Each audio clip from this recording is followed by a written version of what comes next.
Assalamualaikum warahmatullahi wabarakatuh. Hai, kembali lagi dengan saya Ayu.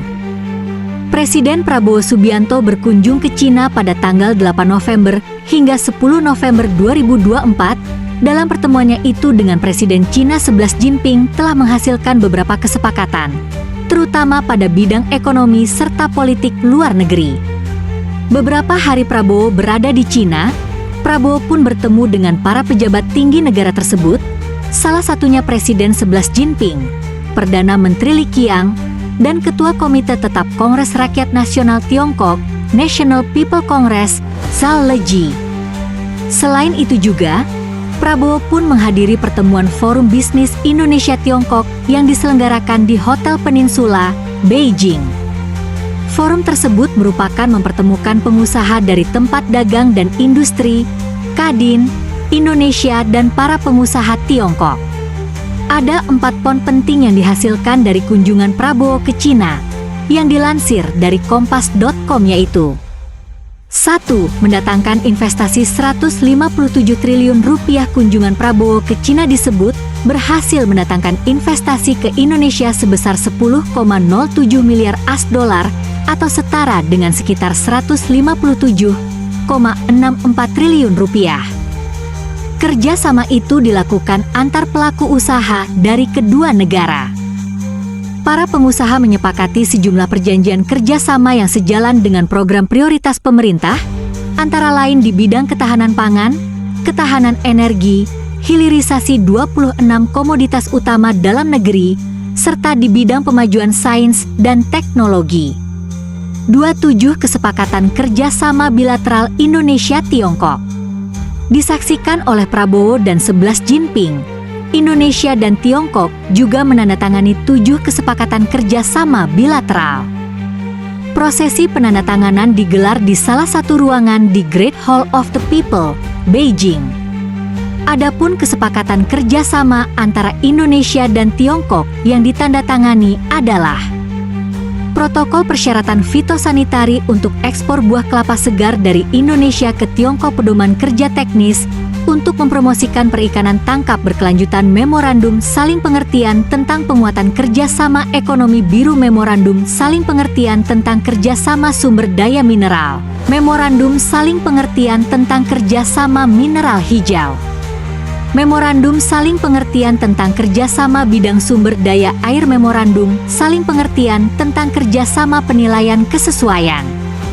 3. Pendanaan program makan bergizi gratis di luar 7 kesepakatan bilateral dan investasi bisnis 10,07 triliun AS$ itu, pemerintahan Tiongkok juga sepakat untuk mendukung pendanaan program makan bergizi gratis.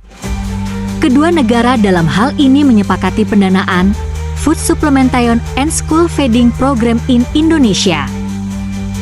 Kesepakatan itu dibacakan dalam acara penandatanganan nota kesepahaman MOU antara pemerintah Indonesia dan pemerintah Tiongkok yang disaksikan langsung oleh Prabowo dan Xi Jinping. Menteri Koordinator Bidang Perekonomian Airlangga Hartarto menyampaikan bahwa Tiongkok yang akan mendukung program Indonesia ini telah lebih dulu melaksanakan program tersebut untuk rakyat mereka. Ya, mereka, pemerintah Tiongkok, akan mensupport karena mereka juga sudah melaksanakan makan bergizi di sini, kata Airlangga di Beijing, Minggu, 10 November 2024. 4. Pedoman kerjasama kelautan untuk kesejahteraan masyarakat RI termasuk dalam 7 kesepakatan kerjasama antara Indonesia dan Tiongkok yang penandatanganannya disaksikan Prabowo dan Xi Jinping. Menteri Kelautan dan Perikanan, KKP, Sakti Wahyu Trenggono menandatangani pedoman kerjasama teknis, Technical Cooperation Guidelines, TCG, dengan Menteri Pertanian dan Urusan Pedesaan Tiongkok, Han Jun. Penandatanganan TCG menjadi bagian dari implementing arrangement yang sebelumnya sudah ditandatangani kedua belah pihak pada awal September tahun lalu. Di dalam pedoman ini, berisi poin kolaborasi untuk memastikan pemenuhan kesejahteraan pekerja perikanan dan peningkatan kesejahteraan masyarakat Indonesia di sekitar daerah penangkapan ikan dengan peningkatan sektor hilirisasi hasil perikanan. TCG mencakup 12 bagian pengaturan kerjasama Indonesia-Tiongkok di antaranya mengenai perusahaan patungan, kapal hingga kuota penangkapan ikan. Berdasarkan kerjasama yang ada di dalamnya meliputi beberapa bidang, yaitu bidang perikanan tangkap dan pengolahan produk perikanan sesuai ketentuan pada hukum yang ada di Indonesia. Kemudian isi perjanjian tersebut mencakup perjanjian tentang pembangunan fasilitas perikanan di darat, yang termasuk pelabuhan perikanan, pertukaran keterampilan, pelatihan, dan data relevan terkait sektor perikanan. Menteri KKP atau Kementerian Kelautan dan Perikanan menyebutkan TCG atau singkatan dari Technical Cooperation Guidelines merupakan perjanjian strategis untuk membangun ketahanan pangan dan dapat menjadi peluang meningkatkan pendapatan negara bagi kesejahteraan rakyat Indonesia khususnya nelayan. 5. Penegasan sikap politik luar negeri Indonesia. Prabowo di Cina menegaskan bahwa kerjasama antara Indonesia-Cina dipastikan tidak mengubah sikap politik luar negeri Indonesia yang bebas aktif. Menurut Prabowo, Indonesia berkomitmen untuk tidak berpihak dan berkolaborasi dengan semua kekuatan di dunia. Prabowo mengatakan, Indonesia memandang Cina bukan hanya sebagai negara adik kuasa, melainkan juga berperadaban besar. Saya melaksanakan pertemuan-pertemuan yang baik dengan Presiden Anda dan pemerintahan Anda. Kita berkomitmen untuk melanjutkan langkah-langkah dari kolaborasi dan sinergi kita di berbagai sektor. Sektor pendidikan, bisnis, industri, kolaborasi antar pelaku usaha, terang Prabowo.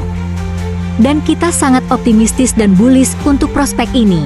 Dan kita menilai bahwa kolaborasi antara kedua negara ini akan menjadi faktor untuk stabilkan dan menaikkan atmosfer kerjasama di kawasan, sambungnya. Prabowo melanjutkan bahwa secara keseluruhan kerjasama antara Indonesia-Tiongkok ini memberikan contoh ke dunia bahwa di era modern ini kolaborasi adalah jalan yang tepat ditempuh untuk mencapai perdamaian. Kolaborasi, bukan konfrontasi, adalah jalan untuk perdamaian. Indonesia sangat jelas, kita selalu non-aling, tidak memihak. Kita selalu menghormati semua kekuatan besar di dunia, ujar Prabowo. Bagaimana komentar kalian tentang kolaborasi Indonesia-Cina?